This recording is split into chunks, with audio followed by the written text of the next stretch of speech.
दम्पनमियं जिनेन्द्रवरदेवी चन्द्रमकरन्दं पुनरयनभूषणं जीवस्य पयोवर्णं वोच्यम्।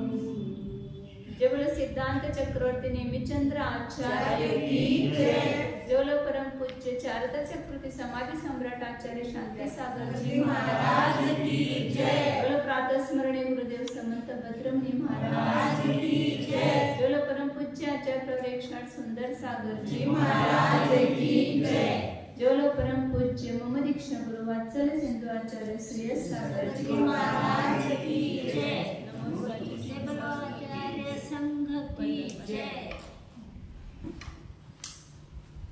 सम्यक्त मार्गणाचा वर्णन त्या सम्यक्त मार्गणेमध्ये 9 पदार्थांचं वर्णन करते। 7 द्रव्य 5 अस्तिक आणि 9 पदार्थ। त्या 9 पदार्थांपैकी काल सांगितलं होतं की जीव अजीव पुण्य पाप। तर जीवन या जीवाचेच पुण्य आणि पाप भेद केले। त्यामध्ये पुण्यजीव कुणाला म्हटलं? पुण्यजीव कुणाला म्हटलं? सही जे आहे जीव त्यांना ते 4 5 गुणस्थांवरती आणि वरचे तर सगळेच आले म्हणजे ते सगळे पुण्यजीव। आणि पहिला दुसरा तिसऱ्या गुणस्थानावरती सगळे पाप। तिसऱ्या गुणस्थानाचं नाव घेतलं नाही परंतु ते पण येणारच की त्याच्यामध्ये। पहिलं आणि दुसरंच घेतलं त्यांनी।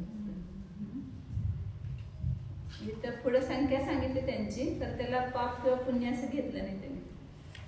तीसरे गुणस्थानावरती को क्या कहेंगे? पाप मिश्र। पाप पुण्य का मिश्र सब मिश्र घे।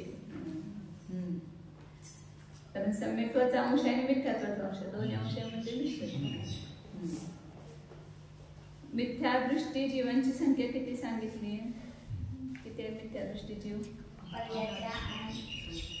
मिथ्या दृष्टी जीव अनंत आणि सासाधन सम्यक दृष्टी तिसऱ्या गुणस्थानवरती 4 आणि 5 त्या 4 गुणस्थानामध्ये सगळ्यात कमी संख्या कोणाची आहे? 4 गुणस्थानापैकी सगळ्यात कमी संख्या कोणाची आहे? देश संयताची 5 गुणस्थान। त्यापेक्षा जास्त कोण आहे? असंख्यात पट। असंख्यात पट आहे। सासाधनापेक्षा मिश्र हे 2 पण लावायचे परंतु असतील तर असतील ना नाहीतर असतीलच असे नाही। सासाधन आणि मिश्र अंतसांतर मार्ग नाही त्यामुळे उत्कृष्ट संख्या असेल तर एवढे असेल नाहीतर 1 2 3 4 असे तेवढं ते उत्कृष्ट संख्या सांगितले तिथपर्यंत जीव लावायचे। मिश्राचे पण तसेच कारण याचा अंतर सुद्धा पल्लकुमाचा असंख्यात्व भाग आहे। त्याचा निरंतर काळ पण पल्लकुमाचा असंख्यात्व भाग असतील तर पल्लकुमाचा असंख्यात्व भाग काळपर्यंत होतील निरंतर नाहीतर मध्ये गॅप पडला तर उत्कृष्ट अंतर त्याचं ते पण पल्ल्याचा असंख्यात्व भाग सांगितलं। त्याच्यानंतर हे 4 गुणस्थानावरती आणि असंख्य सगळ्यात जास्त दुसऱ्यापेक्षा तिसऱ्या गुणस्थानावरती संख्यात पट आणि 4थ्या गुणस्थानावरती त्यापेक्षा असंख्यात पट मिश्रापेक्षा हे सांगितलं होतं। आता आणि 6व्या 7व्या गुणस्थानाची पण संख्या सांगितली। 6व्या गुणस्थानावरती किती आहेत? 5 करोड 93,98,206 बघून सांग पाठ करा म्हणून। आणि 7व्या गुणस्थानावरती त्याच्या निम्मे 2 करोड 103 बघून सांग 103। त्याच्यानंतर 8वं 9वं 10वं 11व्या गुणस्थानामध्ये उपशमकामध्ये किती संख्या सांगितली? 300 किंवा 304 किंवा 299 वेगवेगळ्या आचार्यांच्या मतानं वेगवेगळी संख्या सांगितली। आणि क्षपक किती आहेत? 600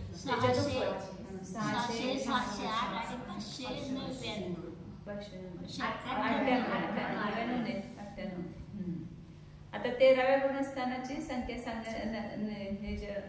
निरंतराचा काळ सांगतात. निरंतर उपशम श्रेणीवर चढले. आता कोण 6 महिने 8 समयामध्ये 608 जीव कमीत कमी चढतातच ना तिथं. मग 6 महिने कोणच चढलं नाही समजा उपशम श्रेणी किंवा शपक श्रेणी, तर 6 महिन्यानंतर कोण ना कोणतरी तिथं हे करणार. उपशम श्रेणीचं तर वर्षपृथक अंतर आहे आणि शपक श्रेणीचं 6 महिने अंतर आहे. त्याच्यानंतर नियमानं जीव ते उपशम श्रेणीवर चढणार. तर तिथं निरंतर 8 समयामध्ये किती जीव तिथं श्रेणीवर चढतात त्याची संख्या सांगते. 16 संयम 24 तीसम 36 तहय बादालम अर्धालम 54 54 होंती समगे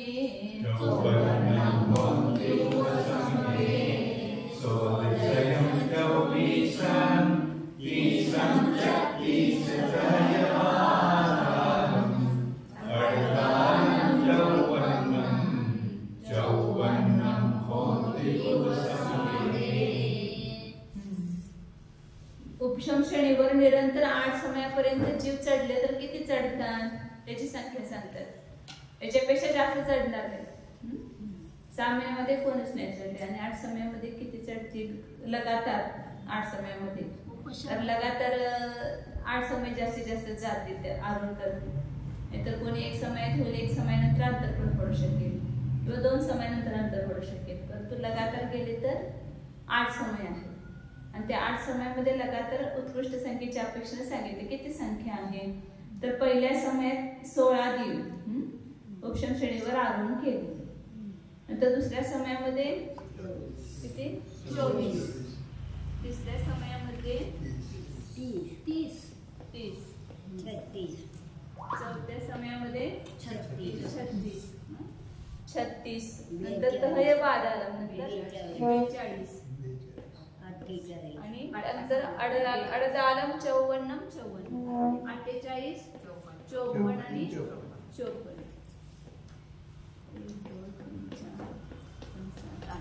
8 समयामध्ये लगातार जर जीव उपशम श्रेणीवर आरोहण केले तर पहिल्या समयात किती करतील 16, दुसऱ्या समयामध्ये 24, तिसऱ्या समयामध्ये 30, चौथ्या समयामध्ये 36 असे चढले तरच एका वेळेला उत्कृष्ट संख्या असणार तिथं 8व्या गुणस्थानामध्ये जी 300 304 किंवा 299 ना 299 होईल बहुतेक. तर हे चढतात. मग ह्याची जर बेरीज करायची असेल तर कसं करणार ह्याची बेरीज. तर हे संख्या जी आहे ती समान संख्येनं वाढलेली नाहीये. त्याला समान संख्या करून घ्यायची, समान वृद्धीनं वाढलेली संख्या करून घ्यायची. म्हणजे मग आपल्याला सूत्राच्या माध्यमातून ह्याची बेरीज करता येते. तर समीकरण कसं करणार समकरण. तर ह्यातलं जे 16 जे आहे आणि शेवटचं 54 याच्यामधनं काय करायचं त्याच्यामध्ये एक मिसळावं लागेल ना. सूत्र नाही का वापरायचं. नाही हे जे पहिले मधले जे आहेत ते 24 30 36 42 48 54 ह्याच्यातलं एक एक कमी करायचे. एक कमी करा म्हणजे किती झाले 6. ते 6 धन झालं आपल्याकडं. आता तुम्ही समजा 6 जण आहे तुमच्या प्रत्येकाच्याकडनं मी 1-1 रुपये घेतला तर किती रुपये झाले 6 रुपये. मग ते आम्ही वाटून दिलं दुसऱ्यांना. तर इथं समान करण्यासाठी तर ह्याच्यातून एक काढला आपण आणि ते 6 जे आहे त्याच्यामध्ये ह्याच्यात 1 मिसळायचं आणि शेवटीच्या ह्याच्यात 5 मिसळायचे. 6 काढलेत ना. तर पहिल्या ह्याच्यामध्ये 1 मिसळायचा किती होणार 17. मग ह्याच्यातलं 1 कमी केला मग 23, ह्याच्यातलं 1 कमी केलं तर 29, ह्याच्यातलं कमी केलं तर 35, 41 47 54 आणि त्याच्यामध्ये 5 मिसळायची. 54 मध्ये 54 मध्ये कमी केलं तर 59. म्हणजे सगळी संख्या फक्त 6च्या वृद्धीने आली. म्हणजे 17 पेक्षा 23 म्हणजे 6ची वृद्धी झाली ना. 23 पेक्षा 6 29, 29 पेक्षा 6 35, ते 6 6ची वृद्धी बरोबर आली. मग आता ह्या सगळ्यांची बेरीज सूत्राच्या माध्यमातून केली तर कशी करायची, तर त्याच्यामध्ये दुसरं पण सूत्र आहे, तर दुसरं सूत्र दिलंय आपलं भूमी जोग धरे पद गुणिले ते पण सूत्र आहे. पहिल्या आणि शेवटच्याची बेरीज करायची, अर्ध करायचं आणि पदानं गुणायचं. त्या सूत्रानं पण येत आहे. इथं दुसरं आचार्याने सूत्र दिले, हे आपलं पहिलं करूया. पहिला भूमी घेतलं हे पहिलं सूत्र दिलं होतं आपल्याला संकलन करण्याचं, म्हणजेच बेरीज करण्याचं सूत्र. कसं करणार माहित, 17 आणि 59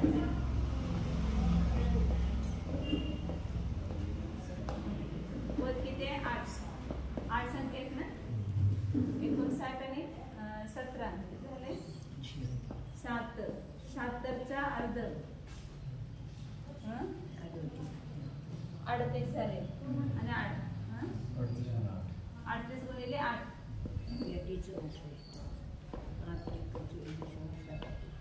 8 8 ते 64 6 8 ते 24 आणि 6 340 304 संख्या आहेत.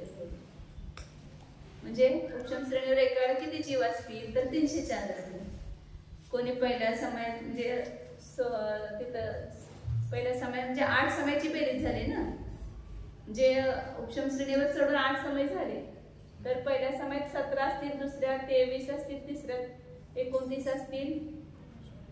म्हणजे आता 8व्या गुणस्थानात आहे, त्यातल्या 8व्या समयात किती असणार, ते 17 असणार. 8व्या समयात 17 असणार. 7व्या समयात किती असणार, 23 असणार. आणि 6व्या समयात किती असणार, 29. 5व्या समयात 35.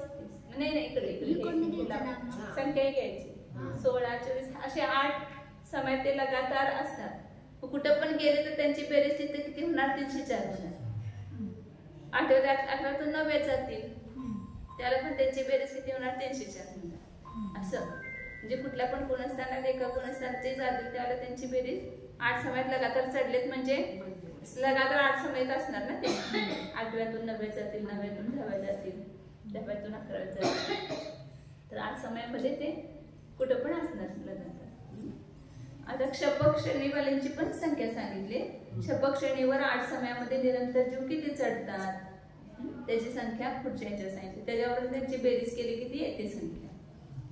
32 अर्धालम 60 72 चुलसीदी 96 78 स्वयं 78 स्वयं च खवगेसु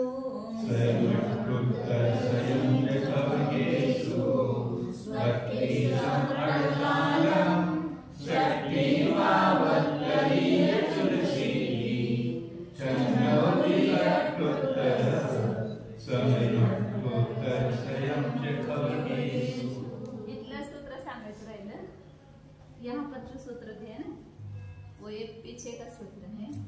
यहाँ दे पद पद में गेन विहीनम.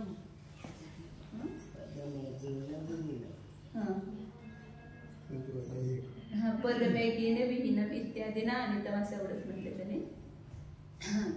पदातून एक कमी करायचं, त्याच्या अर्ध करायचं, त्याला चयानं गुणायचं. चय म्हणजे उत्तर म्हणा चे म्हणा दोन्हीचा अर्थ एकच होतोय.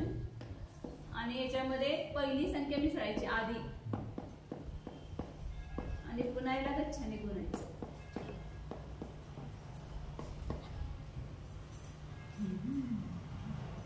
आता याच्यात आपल्याला शेवटची संख्या माहित नसली तरी सुद्धा उत्तर येऊ शकते.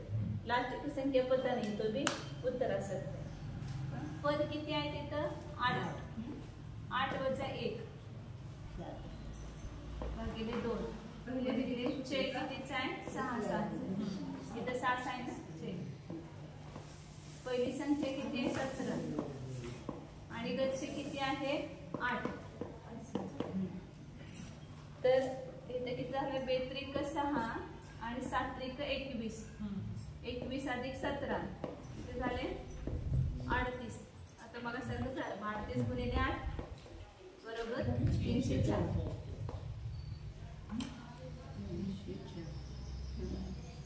असे अनेक सूत्र देतात प्रत्येक ठिकाणी वेगवेगळे.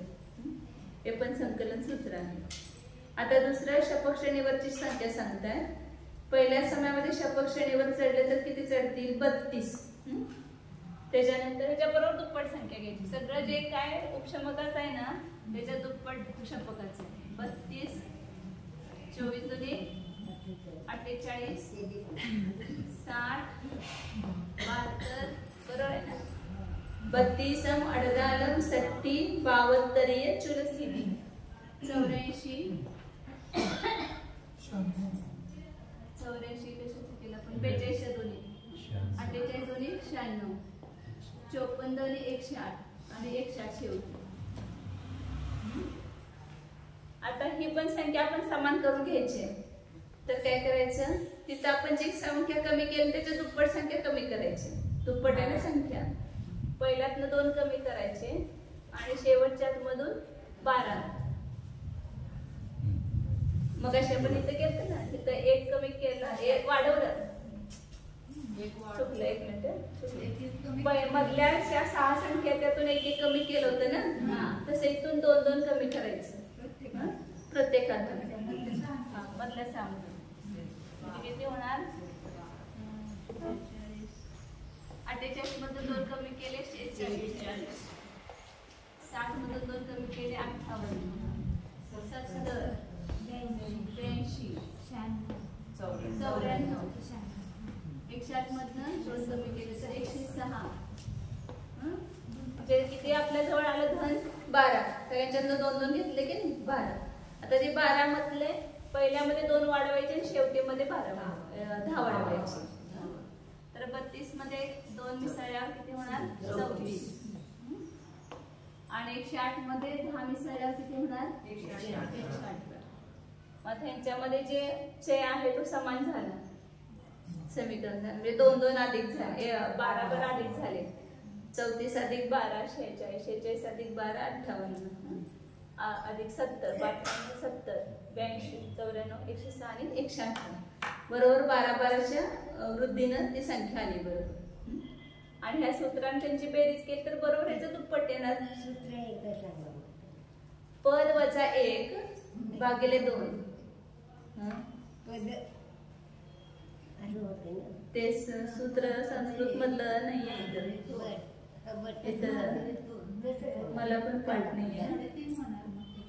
पद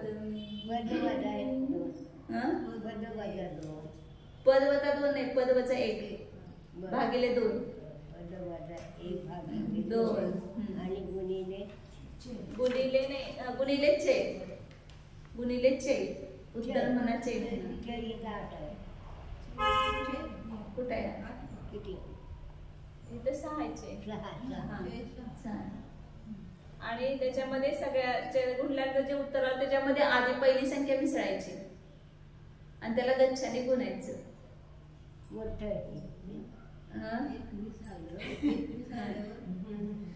म्हणजे ह्याच्यामध्ये ते फक्त पहिली संख्या माहिती आहे, बाकीची संख्या आपल्याला माहित नाही तरी पण उत्तर येते. हा आणि तिथं शेवटची आणि पहिली दोन्ही संख्या माहित पाहिजे. तिथं मुखभूमीमध्ये दोन्हीमध्ये असे वेगवेगळ्या ठिकाणी असे सूत्र वेगवेगळे देतात. अजून ते आपण द्विसमुद्रांचं बेरीज केली ते त्याचं गुणकार रूप होतं त्याच्यावर वेगळं. आता पुढं काय झालं? हा ह्याची बेरीज किती येणार बरोबर? इथं 6च्या ठिकाणी काय घालणार? फक्त आपण 12 घालणार. 17च्या ठिकाणी 34 येणार. थोडंच बदलणार. त्यामुळे उत्तर 8 वजा 1 भागिले 2 गुणिले 12 म्हणजे किती येणार? 6 7 सकम 42. 42 अधिक 34 46 76 येणार. 76 गुणिले 8 38 गुणिले 8 होतं ना, ते 204 आलं होतं. त्याच्या दुप्पट आहे बरोबर म्हणजे 608. म्हणजे 8 समयामध्ये किती जीव चढले? 608 चढले. म्हणजे हे असंच जातात, फक्त हे बेरीज करून घेण्यासाठी त्याला समीकरण म्हणतात. त्याला समीकरण करून घेतलंय. समान संख्या नसेल तर त्याचे समीकरण करून घ्यायचे. चढणाऱ्याचे असेच हाच क्रम आहे. पहिला समय 32, जास्तीत जास्त चढले तर शपक श्रेणीवर आरोहण केले तर एवढे जीव 608 जीव 8 समयामध्ये लगातार चढतात. आता हे इतर वेळेला 1 पण चढू शकतोय, 2 पण चढू शकते, 1 समयानंतर अंतर पण पडतंय. लगातार चढतील असं नाही. कधी 2 जीव, कधी 4 जीव, कधी 8 जीव, कधी 10 जीव, म्हणजे असं तसं पण चढते. परंतु जास्तीत जास्त चढले आणि लगातार 8 समयामध्ये तर त्याचे एवढं प्रमाण आहे त्याचं. कारण अंतर 6 महिने सांगितले ना शपक श्रेणीचं. 6 महिने कोणच चढलं नाही, मग 8 समयात सगळे चढायला पाहिजे. मग ते किती चढणार एवढेच. तसं 14 गुणस्थानात सुद्धा तसंच आहे.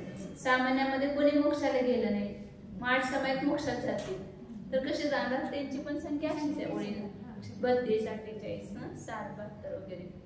8वं, 9वं, 10वं, 12वं आणि 14वं गुणस्थान या सगळ्याची संख्या समान असते. त्यामुळे ही संख्या. 13व्या गुणस्थानामध्ये काही ते संख्येचा नियम नाही. 13व्या गुणस्थानात कारण काळ मोठा आहे ना, पूर्वकोटी 8 वर्ष कमी पूर्वकोटीचं आयुष्य तिथं म्हणजे घालवू शकतात, तर त्यापेक्षा कमी जास्त होते संख्या त्यांची. आता ते पुढच्या गाठीत सांगितले त्यांनी. तर अशा प्रकारे उपशम श्रेणीवर 304 जास्तीत जास्त चढतात आणि शपक श्रेणीवर 608 जीव म्हणजे 8 समयामध्ये सांगितलं. आणि तिथं त्या श्रेणीवर जास्तीत जास्त त्या गुणस्थानात तेवढे जीव असतात, त्यापेक्षा जास्त जीव एका वेळेला असू शकणार नाही. असले तर जास्तीत जास्त, नाहीतर एक पण असू शकेल जीव, 2 पण असू शकतील, 6 महिने पण कोणच नाही असं पण होऊ शकेल. आता पुढं संयोगी जीवांची संख्या सांगते. 8 सय सहसा 98 दीतः सहस्राणं संख्याजोगिचिनाणं पंचसयवि उत्तरं वन्दे. 8 सय सहसा 98 दीतः सहस्राणं संख्याजोगिचिनाणं पंचसयवि उत्तरं वन्दे. जोगिचिनानं म्हणजे संयोगी चिन्हांची संख्या किती आहे. 8 सय सहसा उत्कृष्ट संख्या सांगते. 8 लाख, सय शतसहस्र म्हणजे लाख. 100 गुणिले 1000 केलं तर किती होतात, लाख होतात. 100ला 1000ने गुणलं किंवा 1000ला 100ने गुणलं तर लाख होतात. म्हणून सय सहसा म्हणजे लाख घ्यायचे. 8 लाख 98 म्हणजे 98 सहस्रानं म्हणजे 1000. 8,98,000 पंचसे म्हणजे 500 बी उत्तर म्हणजे 2 त्याच्या पुढे 2 उत्तर. अशा प्रकारे योगी चिन्हांची संख्या आहे. त्यांना काय करतो, वंदे म्हणजे मी नमस्कार करतो. अशा प्रकारे सांगितलं येतं. म्हणजे 8,98,502 एवढे जास्तीत जास्त तिथं 13 गुणस्थानामध्ये संयोग केले असतील तर किती असणार, एवढे असतील. त्याच्यापेक्षा जास्त असणार नाही तिथं. आता ते काढण्यासाठी टीकेमध्ये त्यांनी त्रैराशिक केले. म्हणजे आता वेगवेगळ्या आचार्यांच्या अपेक्षेने वेगवेगळे हे संख्या सांगितलेले आहे. म्हणजे सिद्ध समय किती हे काढायचं आहे. एवढे जीव जे आहेत त्यांचे समय किती होतील, त्यांना एवढ्यांना मुक्त व्हायला किती समय लागतील असं काढतात. तर पहिल्यांदा त्यांनी घेतलंय की शुद्ध 8 समयामध्ये म्हणजे 8 समय घेतले, त्याच्यामध्ये लगातार 3 जीव 6 समयामध्ये आणि 2 समयामध्ये 2 जीव. किती झाले, 3 संग 18 आणि 2 म्हणजे किती झाले 22. तर 8 समयामध्ये 22 जीव केवळ ज्ञानाला प्राप्त करतात एक आचार्यांच्या अभिप्रायानं. लगातार 8 समयामध्ये किती जीव केवळ ज्ञान उत्पन्न करतात, तर 22 सांगितले. ही पण संख्या उत्कृष्टतेच्या अपेक्षेने आहे ना, कमी पण असते कधी 8 लाख निरंतर आहे पण सगळी म्हणजे 8 लाख 98,502. कधीतरी अशी एवढी संख्या सापडणार, कधीतरी कायमच एवढी संख्या असू शकणार नाही. त्याला उत्कृष्ट संख्या सांगितलं असं सगळीकडे सांगतात. त्यामुळे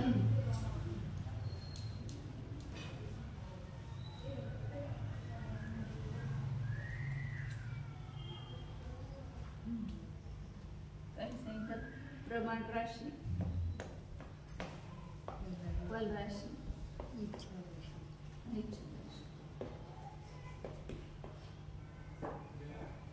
8 समयामध्ये किती जीव मुक्त ह्याला झाले संयोग? 22 जीव इकडून घेतलं. 22 जीव 6 महिने 8 समयामध्ये केवळ ज्ञानाला उत्पन्न करतात. म्हणजे 8 समय त्यातले घेतले तर त्याच्यासाठी ते 22 घेतले 8 समयामध्ये. पण तो 6 महिने 8 समयामध्ये लावायचे. लगातार 8 समयामध्ये त्यापेक्षा ते 22 घेतले. 22 केवली ना केवळ ज्ञान उत्पन्न करायला किती काळ लागला? 6 महिने 8 समय. तर तिथं किती आहे गेले जीव ह्याच्यामध्ये केवळ ज्ञान किती आहेत? 8,98,502. मग एवढे केवली व्हायला किती काळ लागेल?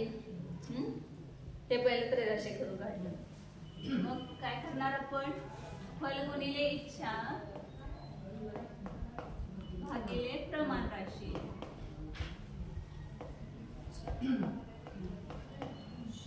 तर 6 महिने 8 समय गुणिले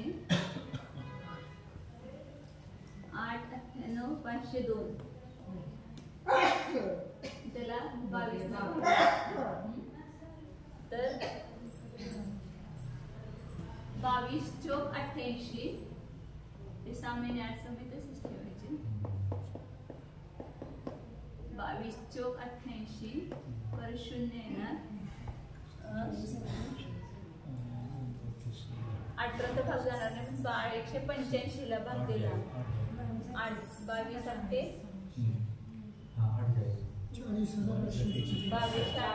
गुणिले 8 करायची 8 2 16 8 2 16 आणि 17 176 होतं. 185 मधनं 176 गेले तर 9 राहिले.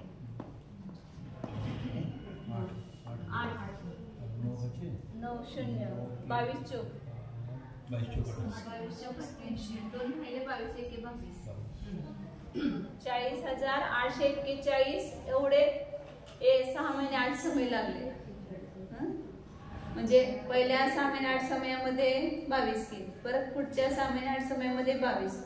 असे किती काळ लागले? तर 40,841 6 महिने 8 समय एवढे 6 महिने 8 समय घ्यायचे. त्याला गुणायचं.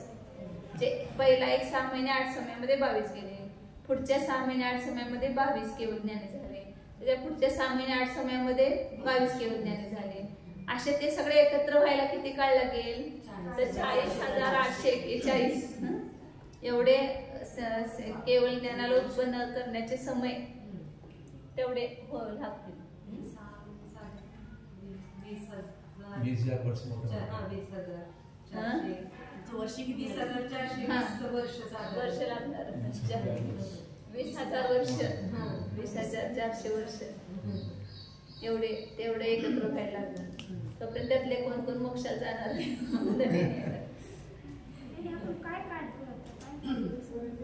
हे 8,98,502 संयोग केवले आहेत ना, त्यांना त्या 13व्या गुणस्थानात केवळ ज्ञान प्राप्त करायला किती काळ लागला ते काढलं. 13व्या गुणस्थानाची संख्या 8,98,502 आहे. मग तेवढे जीव एकत्र यायला तिथं किती वेळ लागेल? तर तिथे सांगितलं की 6 महिने 8 समयामध्ये जर 22 जीव केवळ ज्ञानाला प्राप्त करतील तर त्यांचा काळ एवढा जाईल. आणि त्यातले पण आता समय काढतात, त्याच्यामध्ये सगळे समय नाही आहेत ना. 6 महिने 8 समयामध्ये 8 समय घेतले. तर तसं आता पुढचं त्रैराशी करतात तिथं की 6 महिने 8 समयामध्ये 8 समय जे आहेत ते केवळ ज्ञानाच्या उत्पत्तीचे आहेत. तर 40,841 एवढ्यामध्ये किती 6 महिन्याच्या समयामध्ये किती हे होतील? 6 महिन्याचे समय करायचे. हा, त्यातले आता समय काढायचे फक्त. हे 40,841 6 महिने 8 समय झाले. 1 2 3 4 असे 6 महिने 8 समय किती झाले? 40,000.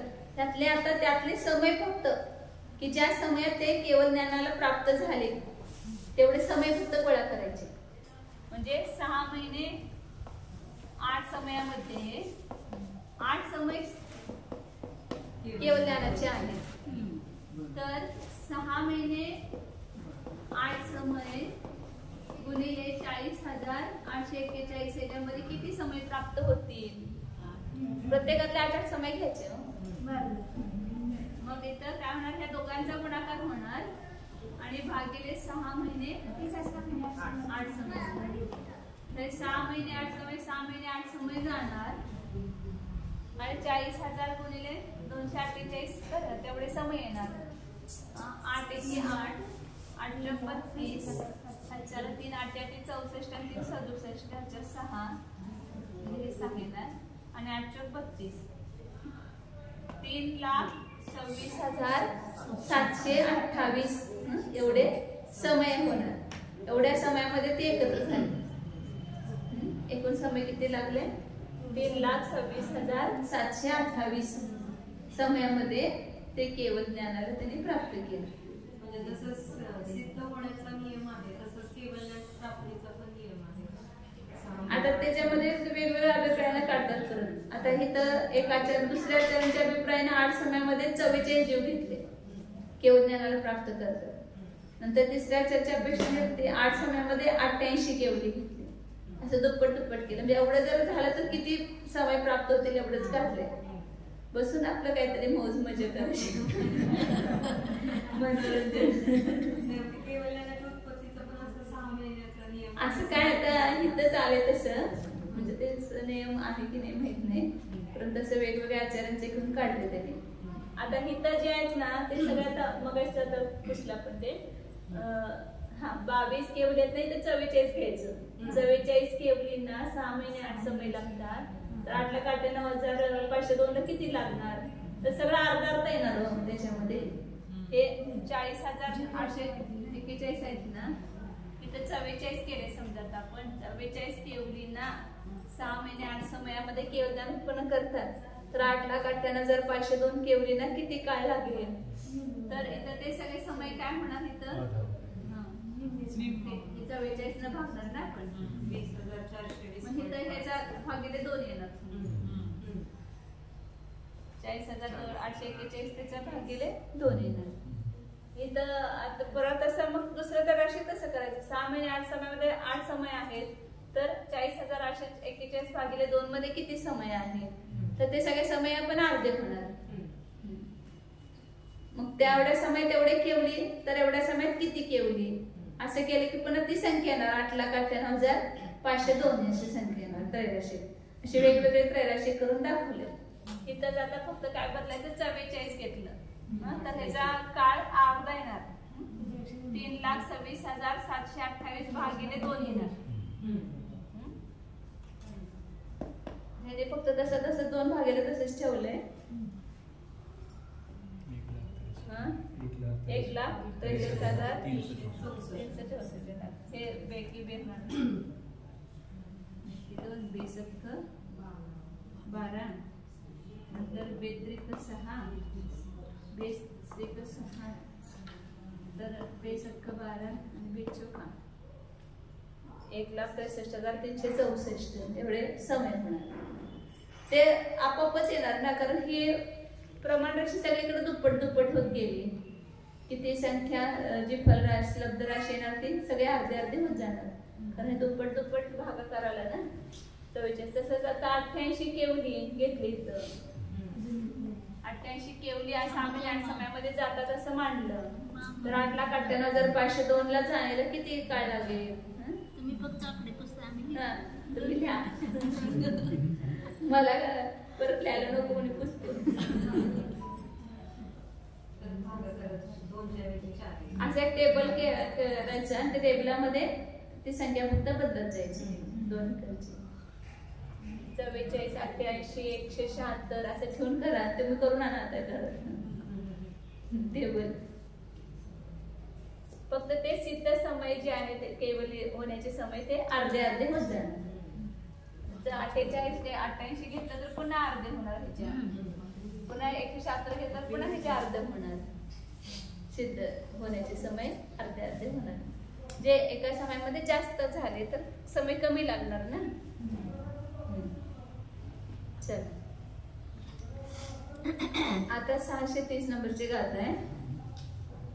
जे लक्षात काय ठेवायचं फक्त केवळ ज्ञानी किती आहेत? 8,98,502 एवढे आहेत. सोपं आहे लक्षात ठेवायला. हे लाखामध्ये आणि 6व्या 7व्या गुणस्थानाची संख्या करोड मध्ये. ते 5,93,98,206 तर 6व्या गुणस्थानावरती आणि 7व्या गुणस्थानावरती 2,99,103. आता पुढं ह्याची संख्या सांगतात. आता केवळ ज्ञानी असताना बाकीचे बोधित बुद्ध, पुरुष वेदीनं चढणारे, स्त्रीवेदान चढणारे हे सगळ्यांची संख्या किती असते ते सांगतात.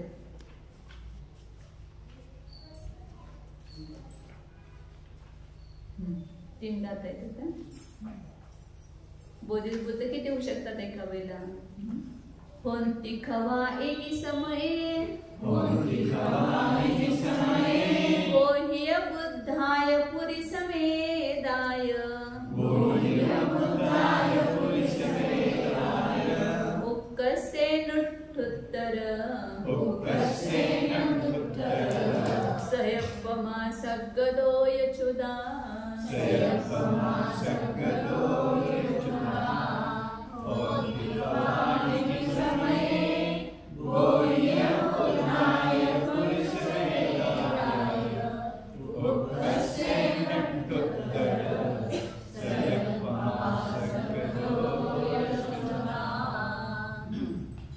एका समयामध्ये क्षपक कोणते? बोह्य बुद्ध, बोधित बुद्ध.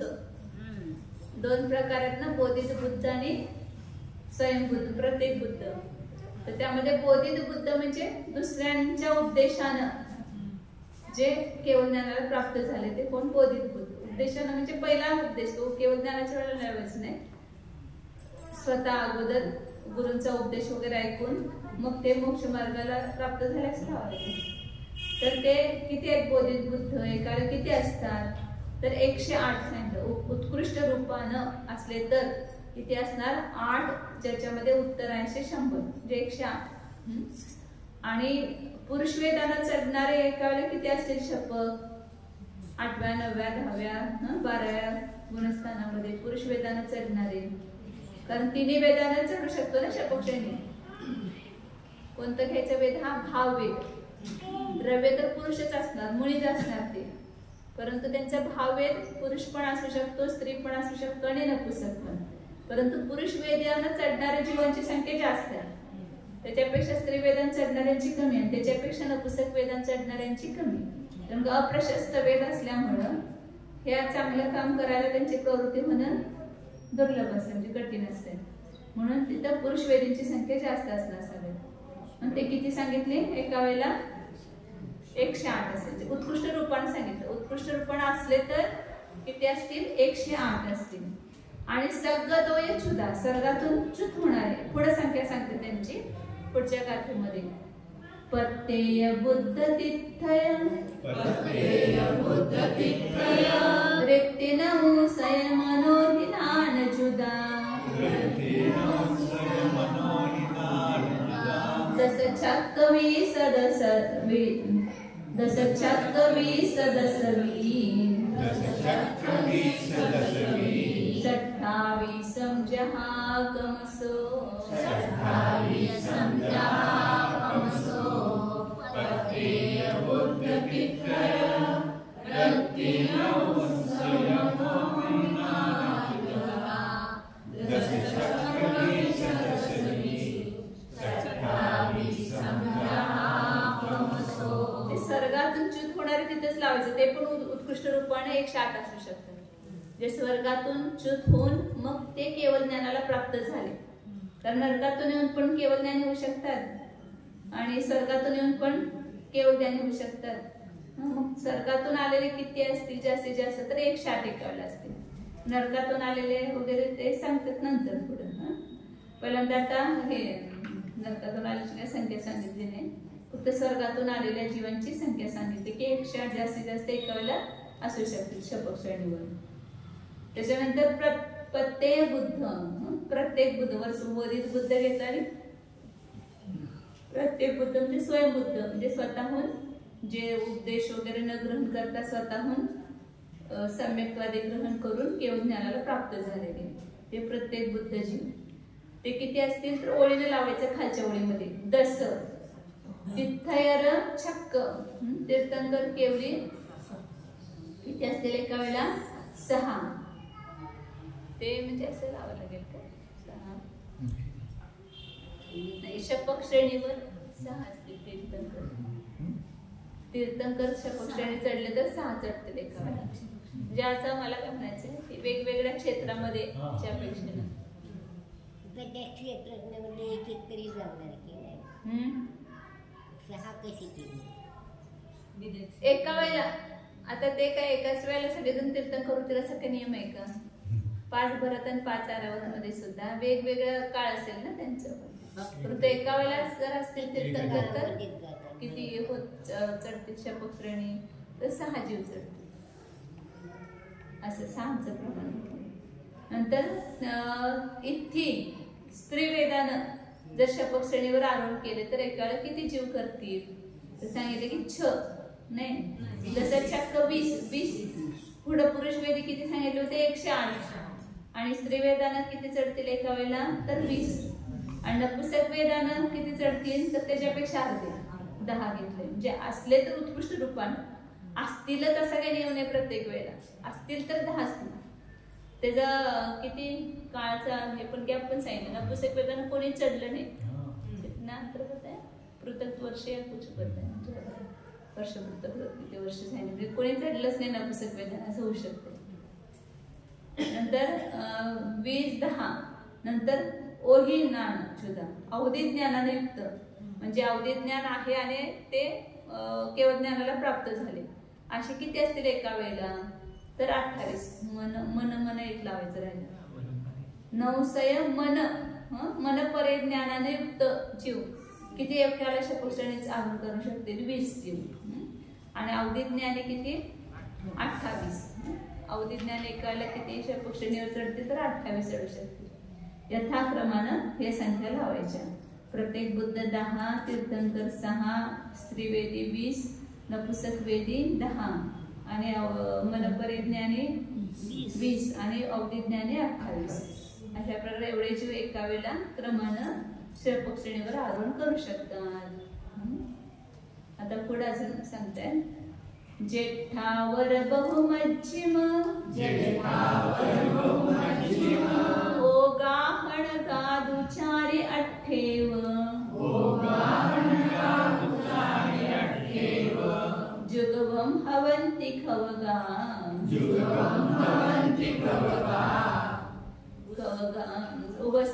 उवसमगा अद्दमे देसिं जेठावर बहुमध्यम ओगा हणका दुचारी अठ्ठेव जुगवम हवंती खवगा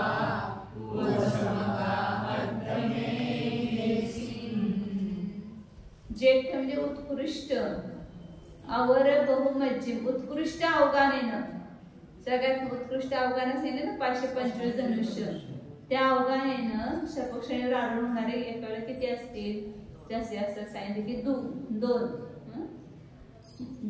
जगन्य अवर म्हणजे जगन्य अवगानेनं एका वेळेला शपक श्रेणीवर आरोहण करणारे किती जीव असतील तर 2 2 4 आणि 8 लावायचं ना. आणि मध्यम अवगानेनं चढणारे 8. उत्कृष्ट अवगानावाले 2 जगन्य अवगानावाले 4 आणि मध्यम अवगानावाले 8च. जुगवम हवंती खवगा एका वेळेला एवढे शपक होतात. आणि उवसमगा अर्धमेदेसिम आणि उपशामक किती असणार तर त्याच्या अर्धे म्हणजे बोधित बुद्ध उपशामक, पुरुषवेदी उपशम श्रेणी चढणारे, स्वर्गातून च्युत होणारे उपशम श्रेणी चढणारे, प्रत्येक बुद्ध उपशम श्रेणी चढणारे, तीर्थंकर केवली उपशम श्रेणीवर आरोहण करणारे, अशी किती असतील जास्तीत जास्त. तर ह्याच्यात अर्ध लावायचे सगळं प्रमाण. हे जे सांगितलं वर प्रमाण शपकांचं त्याच्यापेक्षा अर्ध प्रमाण उपशमकांचं आहे.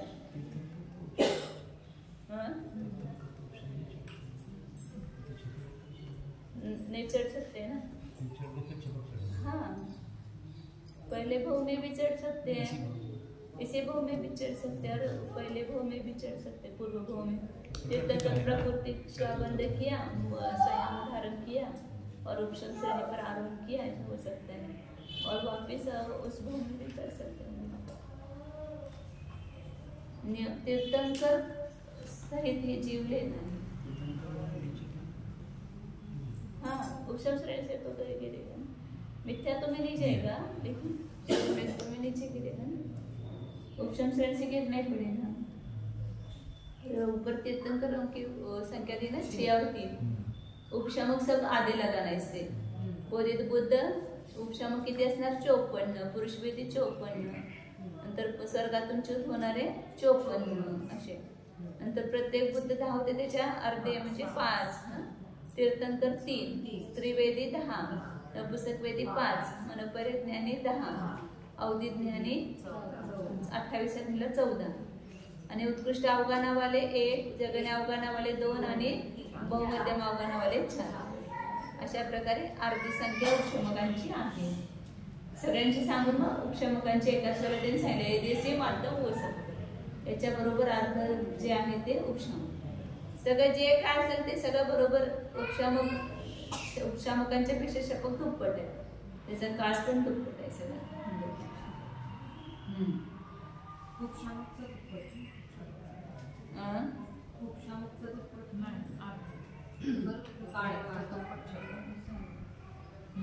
मला पण प्रश्न झाला तर तिथं मध्ये त्याने शपकाचाच काळ जास्त दिलाय ना उपशमकापेक्षा. प्रश्न झाले मला तो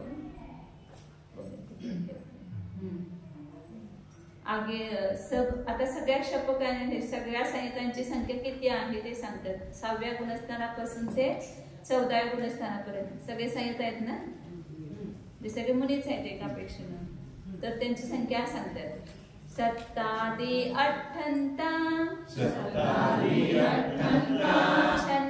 अध्याय संजता 6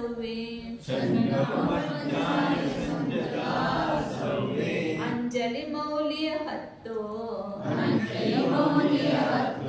विहरण शुद्धे नमो सामी 27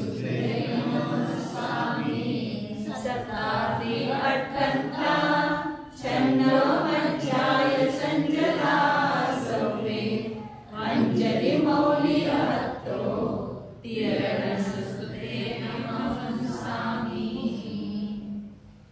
7 ज्याच्या सुरुवातीला आहे, 8 ज्याच्या अंत आहे. परंतु अंकांना वामतोगती म्हटलेलं आहे.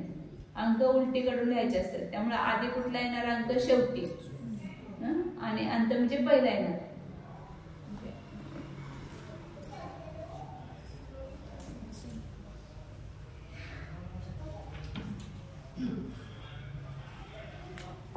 सत्ता आधी लिहिलं, 7 आधी आणि 8 अंत इकडे येणार. आणि 96 मज्जा मध्ये 6 संख्या 9 घ्यायच्या. 9 9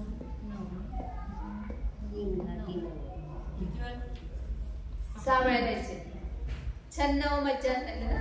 9 संख्या किती वेळेला 6 वेळेला त्याच्यामध्ये. एवढे सगळे पूर्ण शपक जर जोडले आपण, उपशामकांची शपकांची सगळी संख्या जर बेरीज केली तर ती किती येते, तर ते सांगितलं तिथे एवढी येते. 3 कम 9 करोड झाले. 3 मिसळले की 9 करोड झाले ना. इथे 97 आहे, 3 मिसळले की सगळे 9 करोड होणार बरोबर. पण 3 कम 9 करोड मिळाले असं म्हणतात. तर इथं ती संख्या 600 304 आणि 608 धरायची नाही. इथं ती संख्या धरून येणार नाही. जी कमी संख्या ना 800 किती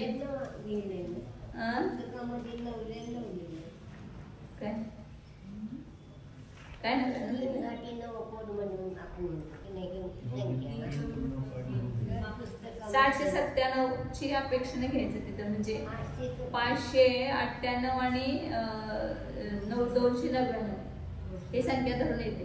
3 कम 9 करोड.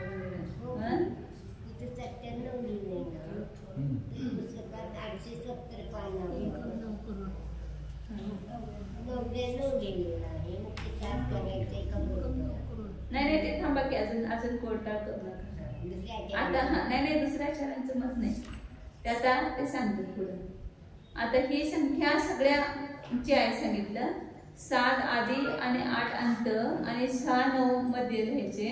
हे सगळे संयत अंजली मौली हत्तो, म्हणजे आपली ओंजळ जी आहे ती आपल्या डोक्यावर धरून, हात मस्तकावर धरून त्रिकरण शुद्धे, मन वचन कायच्या शुद्धीनं नमोसानी, म्हणजे मी नमस्कार करतो. आता ह्याच्यामध्ये ह्या 8 ह्याच्यामध्ये प्रमत्तादी संयोग पर्यंतची जी संख्या आहे ती किती आहे, ती वजा केली ह्याच्यातून, तर राहिलेली आयोगींची संख्या 8,99,000, हे 8,99,99,997. ही सगळी 14 गुणस्थानापर्यंतची संख्या आहे ना. ह्याच्यातून संयोगी पर्यंतची संख्या वजा केली तर अयोगी किती आहेत ते सांगतात तिथं. अजून 14 गुणस्थानाची संख्या सांगितली नव्हती ना, तर 14 गुणस्थानावरतीची संख्या सांगण्यासाठी इथं सांगितलं त्यांनी की ते किती होतात. 8,99,000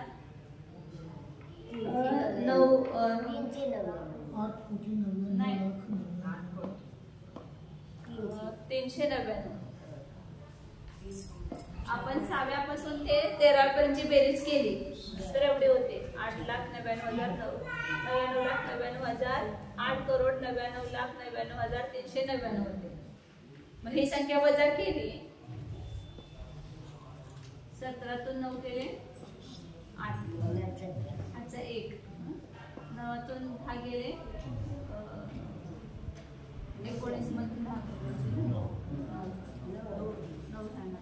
1, 9 मधून 4 केले 5 आणि बाकी एक खाचा दिले तर 0 0 येणार नाही. खाचा नाही देणार, सगळे 0 0 0 0 जे 598 संख्या झाली. म्हणून 2 मत आहेत ते सांगितलं. 600 जे सगळी संख्या धरली ती ही कमी संख्या धरून केलेली आहे. 3 कम 9 करोड जे केले 608 आणि हे धरून केलेली नाहीये. 299 आणि 598 ते धरून केले. मग शपकामध्ये जेवढे तेवढेच 14मध्ये असतात ना. 8 9 10 आणि 12व्याची जी शपकाची संख्या तेवढी 14व्या गुणस्थानाची संख्या असते 598. क्रमानं लगातार 8 समयामध्ये ते जीव गेले तर एकत्र किती होणार तिथं 598. म्हणजे पूर्ण संयतांच्या संख्येमध्ये 6 ते 13व्या गुणस्थानावरतींची संख्या वजा केली तर राहिलेले 14व्या गुणस्थानावरती जीवांची संख्या आहे. कारण 14व्या गुणस्थानाची अजून संख्या सांगितली नाही ना गाथेमध्ये. मग किती आहे तर ते त्याने टीकेमध्ये सांगितली. 13व्या गुणस्थानापर्यंतची संख्या वजा केली की राहिलेले जीव 14व्या गुणस्थानाचे येतात. अशा प्रकारे 14 गुणस्थानावरती जीवांची संख्या सांगितली कशासाठी, पुण्यजीव आणि पापजीव काढण्यासाठी.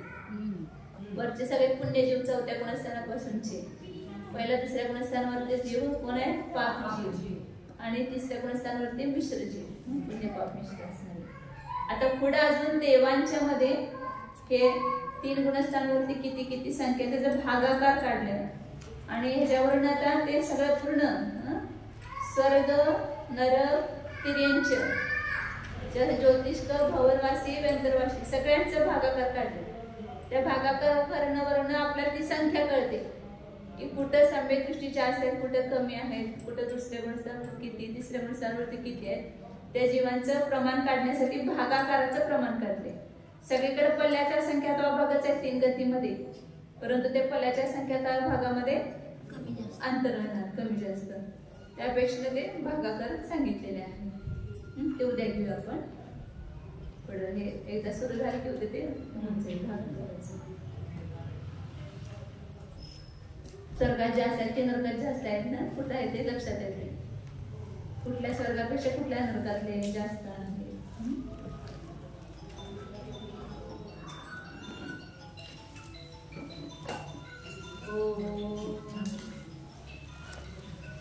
जाना हा मी शुद्ध चैतन्यमय जीवच आहे, ज्ञान दर्शन संपन्न आहे. पहा स्वतःला, हा मी पुण्य नाही, पापरू पण नाही. मी अनादि अनंत चैतन्य स्वरूप जीव आहे.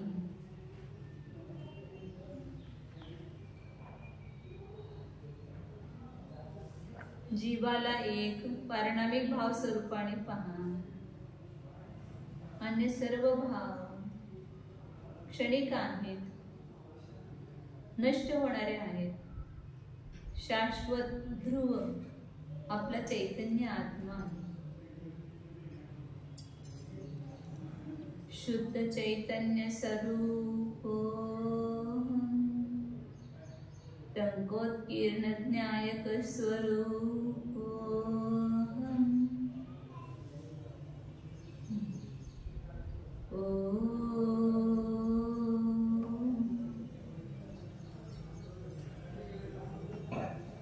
विसर. नमो